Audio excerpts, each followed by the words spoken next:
Hello everyone, I'm hailing from Osaka Metropolitan University, Japan. Today I would like to present our paper, Multi-Carrier Modulation on Delay-Doppler Plane, Achieving Orthogonality with Fine Resolutions. This is a joint work with Jin Hong Yuan from the University of New South Wales, Australia. In future 6G systems, there are two important scenarios. One is the high reliability communication, which however is difficult in high mobility environment with hostile radio channels. The other one is the connected intelligence, which requires integrated sensing and communication. These scenarios motivate us to develop the new modulation technique by reconsidering mobile channel models. A mobile channel is known as doubly selective with both time and frequency dispersion. Traditionally, we have statistical and deterministic models, where the deterministic model is the delay-Doppler spread function, also known as spreading function. In this paper, we focus on the path-based spreading function, where each path has its own delay and Doppler.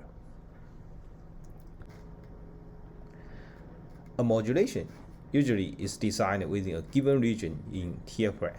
For example, consider M subcarrier OFDM symbols, whose sampling rate is m over t, and the duration is nt. Passing this OFDM signal through the channel, we observed a band limit and time limited equivalent DD channel with a delay resolution T over M and a Doppler resolution 1 over nt. Then the DD channel can be presented as a two-dimensional impulse response on the DD plane. And the small region occupied by the channel can be measured by the spread factor. We can see that the DD plane is also a TF plane, however, with much higher resolutions. Due to the resolution mismatch between the signal and the channel, we observe the complicated ISI and ICI. For OFDM adopted in current 4G and 5G systems, the strategy regarding delay and Doppler is to avoid the DD-induced ISI and ICI by introducing redundancy based on SF. For example, we can insert CP for each symbol and increase subcarrier spacing. However, this approach leads to low spectrum efficiency. Meanwhile, the low signal resolution means that sensing and communication need to be handled separately. For 6G, how about we consider a different modulation scheme, say DD plane multi-carrier modulation, to harvest path-induced time-frequency diversity. Since the DD plane multi-carrier modulation matches the resolution of the signal to loss of channel, if it's possible, we can observe on the grid ISI and ICI, which can be equalized by low complexity equalizer. Also, the time-frequency diversity brings us the high reliability communication, and the minimum redundancy leads to high spectrum efficiency. Furthermore, the high signal resolution will ease the ISAC. However, there is a fundamental issue of DD plane multi-carrier modulation. The principle of modulation is one pulse for one symbol. For example, in OFDM, we have MN pulse generated from the rectangular prototype pulse to transmit MN symbols, because the rectangular pulse is orthogonal with respect to the TF plane's resolution. On the other hand, for DD plane, this tiny pulse violates the uncertainty principle and therefore doesn't exist. We have a serious problem of local pulse on DD plane. The modulation on DD plane was first considered by OTFS modulation. Due to the lack of pulse on DD plane, OTFS first maps the signal from DD plane to TF plane, and then use OFDM to transmit them. Therefore, OTFS waveform is still orthogonal with respect to the TF plane's resolutions. Meanwhile, The ideal pulse of OTFS is said to satisfied by orthogonal robust property, which however cannot be realized in practice.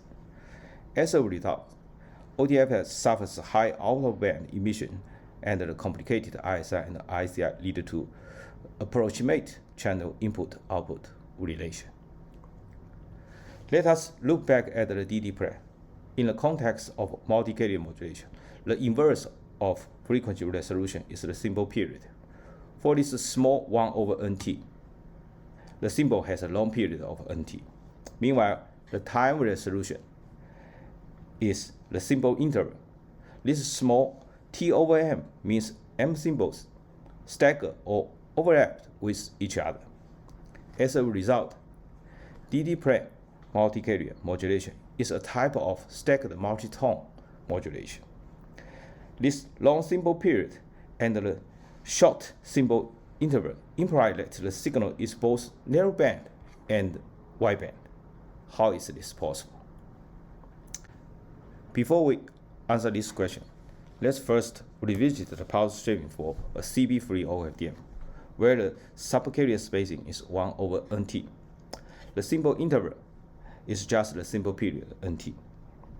Because the symbols are sent one after another in OFDM, the discrete time domain symbols at the output of the IDFT are converted to continuous signals, and then the transmitted pulse is applied. Then the symbols are time multiplexed and sent to RF, where the time interval is nt. The corresponding spectrum transformation is also given here. In practical OFDM systems, some edge subcarriers are unloaded to make the signal band limited between -1 over 2t to 1 over 2t. Then the pulse shaping can be simplified to sinc interpolation field. The corresponding spectrum transformation is just the filtering result by the sinc field.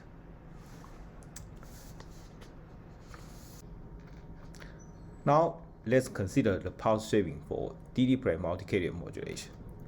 The discrete time domain symbols and the corresponding spectrum are the same as the last slide. The difference is the symbol interval now is t over m, not the symbol periods nt. Since we stagger m symbols by t over m, we need an interpolation filter that is ISI free for t over m. For example, sinc m small t over large t. This inspires us that we can also use root Nyquist pulse, just like what we have done in single carrier modulation.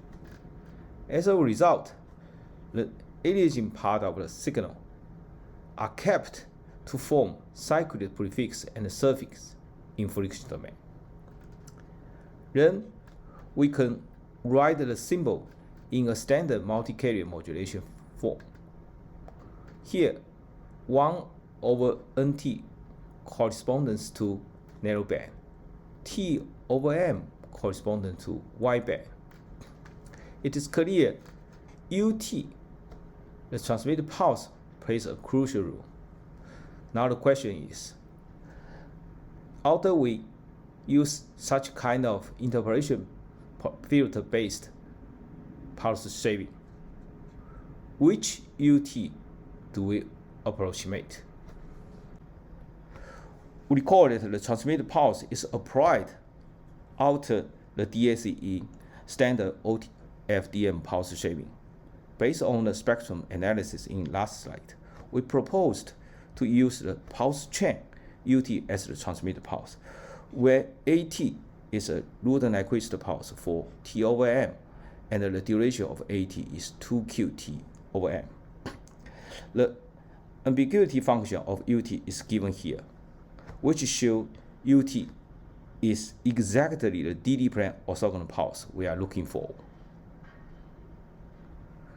With the DD plane orthogonal pulse ut, we can call DD plane multi-carrier modulation as orthogonal delay-Doppler division multiplexing ODDM modulation. ODDM is pulse shaped by ut and therefore orthogonal with respect to DD plane's resolution t over m and 1 over nt. When 2q is much smaller than M, the combination of endpoint IDFT and AT-based filtering approximates ODDM waveform. For each M, we have n time domain discrete samples. We can first filter M using AT, then stagger M analog symbols. Equivalently, we can stagger digital samples first, then filter them later. Finally, a frame-wise CP is added to keep the periodicity of the signal. Now let's check the I/O relation of ODDM. Due to the orthogonality of UT, we could implement the match field-based receiver because path delay is integers multiples of T over M and path Doppler is integer multiples of 1 over NT. We can use the well-known result for OFDM with integers timing and frequency offsets. Using a matrix G to represent the two-dimensional impulse response of the channel, C from the nth subcarrier of the M symbol. The elements G, KL correspond to the ISI and ICI from subcarriers of other symbols. The result is exactly given by the channel matrix H, which has a block circuit-like structures brought by the time and frequency domain CP.